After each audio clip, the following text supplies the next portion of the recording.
नमस्कार। हरियाणा स्वाभिमान के सभी दर्शकों का एक बार फिर से सिमरन कौर आपका स्वागत करती है और इस समय हमारे साथ मौजूद हैं राष्ट्रीय जन उद्योग व्यापार संगठन के प्रदेशाध्यक्ष गुलशन डंग जी, उन्हीं के साथ शहरी अध्यक्ष सुमित सोनी जी और कार्यकारिणी सदस्य अजय सैनी जी और हरियाणा स्वाभिमान के संपादक बलराम शर्मा जी उनसे बातचीत करेंगे।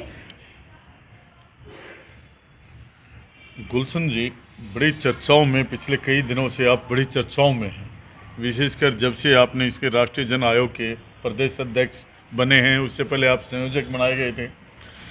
तो और आपने हाल ही में 18 तारीख को पानीपत में एक घोषणा की है या वादा किया है आपके व्यापारियों से कि हरियाणा में 30 MLA और 3 मेंबर पार्लियामेंट बनाएंगे। तो ये किस आधार पर बनाएंगे आप? देखिए, ये हमारा हम नहीं बनाएंगे। हमने ये बात इस औचित्य से कही थी, इस आधार पर कही थी कि एक व्यापारी वर्ग ही ऐसा है जो देश को टैक्स भी देता है और राजनीतिक पार्टियों को अपना धन से, तन से और मन से समर्थन देता है।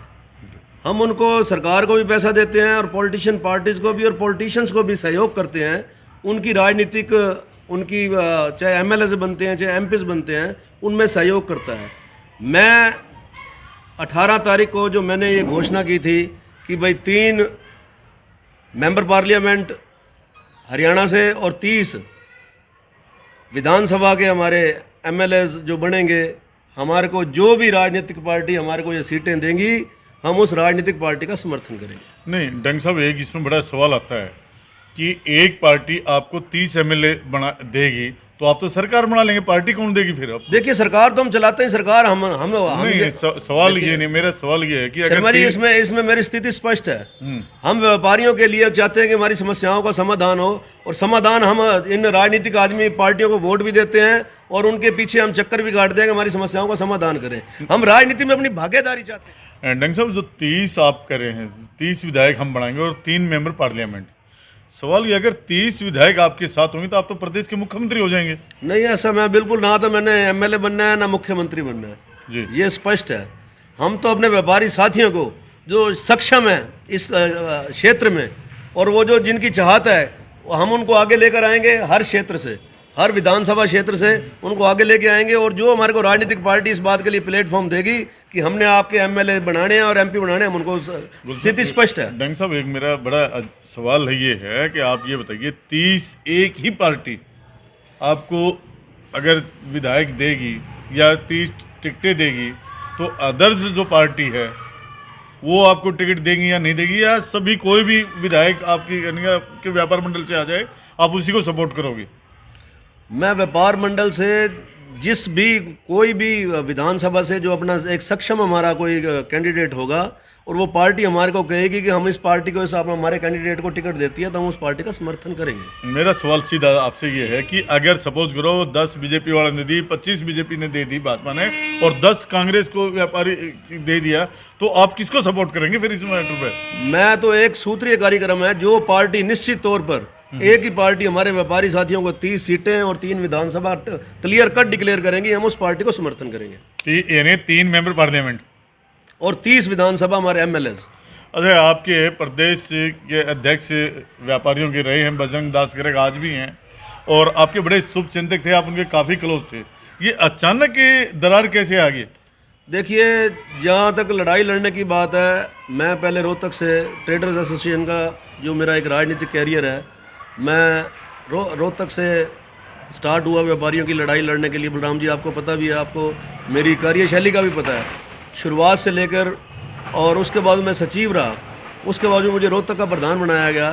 तो इसलिए हम इस संगठन के साथ जुड़े। हमारी किसी के साथ वैर भावना नहीं है कि भाई कौन क्या कर रहा है। जो व्यापारियों के लिए लड़ाई लड़े, हम उसके साथ खड़े हैं। परंतु आज निश्चित तौर पर मैं किसी व्यक्ति विशेष का नाम नहीं लेता, हम उनसे चाहते हैं कि व्यापारी की लड़ाई लड़ने के साथ मैंने इसको राष्ट्रीय जन उद्योग व्यापार संगठन को इसलिए ज्वाइन किया क्योंकि एक राष्ट्रीय तौर पर फेडरेशन बॉडी है।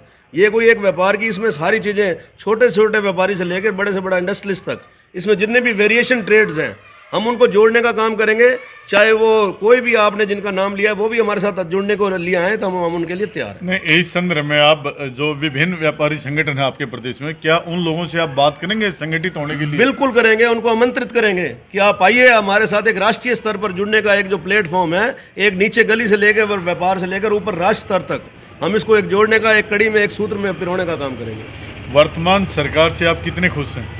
देखिए, वर्तमान स्तर आज कोरोना पहले तो मैंने ये राष्ट्रीय जन उद्योग व्यापार संगठन के प्रदेश अध्यक्ष बनने के लिए मैं अपनी सभी साथियों के, मेरे साथी बैठे हैं, सुमित जी और पूरे रोहतक की जो विशेष तौर पे मेरे व्यापारी जिन्होंने मुझे इस मुकाम पर लाने का काम किया, आज भी मेरे साथ खड़े हैं, पहले तो मैं उनका धन्यवाद करता हूँ। और अब जो रोहतक की लड़ाई थी, हम प्रादेशिक स्तर पर लड़ने के लिए जा रहे हैं। मुझे ये दिया गया है सौभाग्य, तो मैं जो इन्होंने मेरे को एक इज्जत मान दिया है प्रदेश अध्यक्ष बनने का, उसके लिए मैं व्यापारियों की लड़ाई के लिए पीछे नहीं हटूंगा। रही बात, आपने अब सवाल आ जाता है कि सरकार के साथ कोरोना काल के अंदर बलराम जी, व्यापार बिल्कुल डूब चुका है, व्यापारी बिल्कुल डूब चुका है, और सरकार के साथ हमने कई मांगे और कई रोड मैप हम उसका नक्शा बना के देने जा रहे हैं। जो समस्याएं हैं, प्रदेश सरकार हमारे को बुलाएगी, हमारे को निमंत्रण देगी, हम सुझाव भी देंगे, और सरकार नहीं मानेगी तो हम किसी भी लड़ाई के लिए अपना तैयार बैठे हैं। संगठन का विस्तार कब तक कर देंगे आप? संगठन का विस्तार बड़ी स्पीड में, क्योंकि आपको बड़ी दिक्कतें आ रही होंगी, मुझे लग रहा है, जहाँ तक मुझे अनुभव है, क्योंकि बजरंग दास वगैरह के पुराने खिलाड़ी हैं और वो हर डिस्ट्रिक्ट में उन्होंने अपनी टीम भी खड़ी करी है। देखिए, हमारा तो उसके बराबर में आपने, और उससे शर्मा जी, हमने बराबर में नहीं खड़ा किया। मैं आपको स्थिति स्पष्ट कर दूं, ये एक राष्ट्रीय स्तर की फेडरेशन बॉडी है, हमने किसी के मुकाबले में या उसमें नहीं किया है। जी जी, हमने तो ये किया है कि सबको जोड़ने का काम किया है। एक नेशनल बॉडी है, वो हमारे साथ कंधा मिलाएंगे, तो मैं उनको आमंत्रित करूंगा कि हमारे राष्ट्रीय इसमें जन उद्योग व्यापार संगठन में आए, तो उनका स्वागत है। हमारे साथ व्यापारियों की लड़ाई कंधे से कंधा मिलाकर लड़े। तो गुलशन जी, आपका और कोई विशेष? बस हमारे सुमित सोनी जी बैठे हैं, शहरी अध्यक्ष, दो शब्द आपसे ये कहूँगे कि आपके नहीं, सुमित सोनी जी का भी हम स्वागत करते हैं। सैनी साहब आपके मंच संचालन अच्छा कर देते हैं, हम इनकी तारीफ करते हैं, पानीपत में हमने देखा है, और हमारी शुभकामनाएं हैं आप लोगों के साथ। आपका धन्यवाद। नमस्कार सर। नमस्कार जी। सर, आप राष्ट्रीय जन उद्योग व्यापार संगठन के शहरी अध्यक्ष बने हैं रोहतक के, तो इस बारे में आप क्या कहना चाहेंगे? पहले तो मैं, जो हमारा राष्ट्रीय जन उद्योग व्यापार मंडल है संगठन, ये एक राष्ट्रीय स्तर का संगठन है जो व्यापार मंडल है, तो इसके ऊपर मैं ये कहना चाहूँगा, ये हमारा एक ऐसा संगठन है, व्यापारियों की जो लड़ाई है, उनके हितों की लड़ाई है, उनको आगे सरकार तक पहुँचाना हमारा मेन मकसद ये है। और इसी उसमें हम लड़ाई को आगे जारी रखने के लिए 18 तारीख को हमारे जो प्रदेश अध्यक्ष का चुनाव था, उसमें हमारे गुलशन डंग जी को प्रदेश का प्रधान बनाया गया है। पानीपत के अंदर एक बहुत बड़ा प्रोग्राम व्यापारियों ने मिलकर बनाया हुआ था, राष्ट्रीय स्तर के, जहाँ पे वहाँ पे सभी मेंबर्स आए हुए थे। मंथन का प्रोग्राम था जिसमें राष्ट्रीय स्तर के सभी मेंबर्स हमारे आए हुए थे। उन्होंने उनको प्रदेश अध्यक्ष बनाया गया गुलशन डंग जी को। मैं तो पहले तो उनको बधाई दूँगा, बहुत ज़्यादा उनको बधाई है। तो ये हमारा संगठन का मतलब यही है कि व्यापारियों के हितों की लड़ाई आगे सरकार तक पहुंचाना, तो हम उसी के लिए आगे काम करेंगे। इसको आप पर क्या कार्यभार रहेगा यहाँ पर? मेरा रोहतक में शहरी प्रधान अध्यक्ष बनाया गया मेरे को, व्यापार मंडल, राष्ट्रीय जन उद्योग व्यापार मंडल का। सर, आप कार्यकारिणी के सदस्य हैं और सदस्य की जो है एक अहम भूमिका होती है, तो इस भूमिका पर आप हमें क्या कुछ बताएंगे? मैं सिर्फ सभी हमारे व्यापारी साथियों को यही गुजारिश करूंगा, सरकार बेशक कांग्रेस की हो या बीजेपी की हो, जो भी व्यापार मंडल के पहले अध्यक्ष बनते आए हैं वो सिर्फ अपने बेनिफिट के लिए काम करते हैं, पर हमने जो गुलशन डंग जी को प्रदेश अध्यक्ष बनाया है तो उनके हम चरित्र से भली भांति वाकिफ़ हैं, और कभी भी उनको ज़रूरत पड़ती है, हमें ज़रूरत पड़ती है, तो हम 24 घंटे एक दूसरे के लिए, व्यापारियों के लिए वो तैयार रहते हैं और कंधे से कंधा मिला के चलते हैं। और मैं सिर्फ यही व्यापारी भाइयों से गुजारिश करूँगा, किसी के बेकावे में ना आए। सिर्फ राष्ट्रीय जन उद्योग व्यापार संगठन जो है वो आपकी बातों को विधानसभा में उठाने की बात हो, लोकसभा में उठाने की बात हो, हमसे अच्छी बात कोई नहीं उठा पाएगा। आप ज़्यादा से ज़्यादा ताकत के अंदर हमसे जुड़ें और इस राष्ट्रीय जन उद्योग व्यापार संगठन को अपना परिवार माने। ये परिवार के जो मुखिया बनाए गए हैं प्रदेश अध्यक्ष के तौर पे गुलशन डंग जी, ये जब भी आप इनको, आप बेशक हमारे संगठन से जुड़े हो या नहीं जुड़े हुए, आप एक व्यापारी होने के नाते भी हमें फ़ोन करेंगे तो हमारी पूरी टीम 24/7 आपके साथ कंधे से कंधा मिला के तैयार रहेगी। धन्यवाद सर हमारे साथ जुड़ने के लिए। Thank you.